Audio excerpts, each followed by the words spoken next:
Moi, les soins que j'ai faits grâce à la Fondation, ça a été un petit peu ma bouée d'oxygène, je vais dire. Je krijgt kloppen, je kunt niet altijd op de familie terugvallen of je wilt die vooral sparen. Ik heb gevraagd om een psycholoog te mogen zien en zo ben ik in contact gekomen met de Stichting Mimi.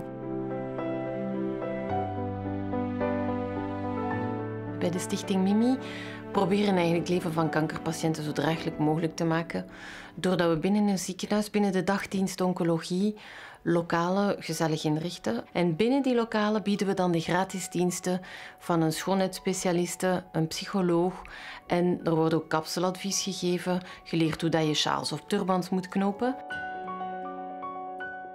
Ik denk dat dat toch wel een belangrijke boodschap is, dat patiënten nog durven genieten, ook al hebben ze kanker, dat het leven niet voorbij is, maar dat het leven zelfs vaak intenser wordt en dat zij zelf als persoon nog altijd mooi kunnen zijn.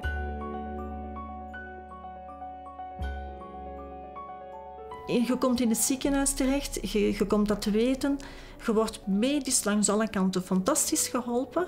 Dat er ook iets is om je psychisch te helpen en je proberen goed te voelen met dat slecht nieuws. En tijdens de behandeling dat je zo bezig bent met... Ja, het is niet altijd aangenaam aan behandeling. De mensen voelen zich rot bij. Dat je zo dingen kunt hebben die zo even in een keer een paar minuten of een uurtje of een half uurtje doen goed voelen. J'ai été surprise au départ lors de ma première visite. Je me dis, bon, c'est un massage, donc je rentre. Ok, on se déshabille pour le massage, mais non. Valérie, asseyez-vous, on va parler un peu, racontez-moi. Donc c'est une démarche où la massothérapeute ou Valérie a envie de comprendre la personne. Parce qu'on réagit, j'imagine bien, chacun et chacune différemment à notre expérience de cancer. C'est pas juste une masseuse, il y a de la thérapie derrière, par le toucher. Et c'est une des choses qu'ils disent très souvent, c'est que dans leur vie tous les jours, ils étaient très stressés, les enfants, la famille, le travail, très peu de temps pour prendre soin d'eux. Et ça, c'est une chance que la Fondation Mimi leur offre, c'est d'être à l'écoute de qui ils sont et de pouvoir prendre soin de cette belle personne qu'ils sont. Le premier contact que j'ai eu avec le massage corporel, ça a été une aide physique au départ. Donc ça, c'est tout à fait incontestable que ça m'a remis sur pied, en clair. Donc j'ai pu recommencer.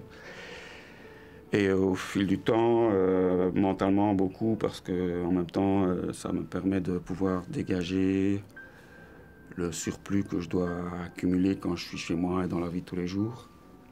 Donc c'est une façon, un exutoire. Ça m'a réconciliée avec moi-même et avec mon corps.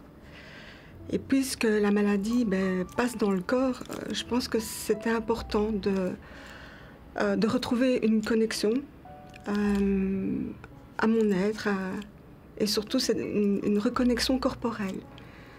Donc ça m'a fait vraiment énormément de bien. J'ai trouvé un moment de relaxation.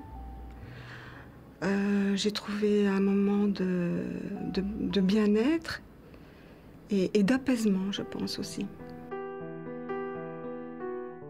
Eh bien, ça ne signifie que du positif. Parce que quand on voit, je dirais, la manière dont les patients réagissent, ils le disent spontanément. On n'a pas besoin de leur demander « Tiens, vous avez vu ?» Ils le voient parce que c'est à l'entrée de notre service. Ils savent qu'il y a un service à la fois d'esthétique, de bien-être, de psychologie. Et quand ils arrivent dans leur chambre, ou quand je les revois un peu plus tard, ou même 6 mois après, ils disent « Ah, mais quand même, c'est quelque chose d'extraordinaire ce que vous avez fait là. Quel bien-être !» Et je pense que ça, on ne peut pas le nier. Ils savent qu'ils peuvent revenir pendant quelques mois même après leur chimiothérapie pour recevoir des soins, pour recevoir des conseils.